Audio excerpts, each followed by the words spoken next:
அடியே அழகே என் அழகே அடியே பேசாம நூறு நூறா கூறு போடாத வலியே வலியே. நீங்க இங்கதான் அழுதீங்களா? இது பாத்ரூம்லயோ போய் அழுதீங்க? ஆமாங்க.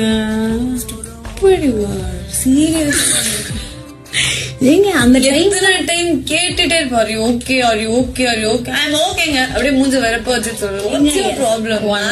யா எனக்கு வந்து நான் மேடுங்க. உங்களுக்கு தெரியலையா அவ்வளவு நாள்? அது தெரியுது. நான் இன்னும் வந்து கொஞ்சம் கிரேசி தாங்க, கொஞ்சம் டிஃபிகல்ட். அவ்வளவு கஷ்டம். நீங்க வந்து கொஞ்சம் கஷ்டப்படணும் லைஃப்ல. ஆனா நான் விடவே மாட்டேன்.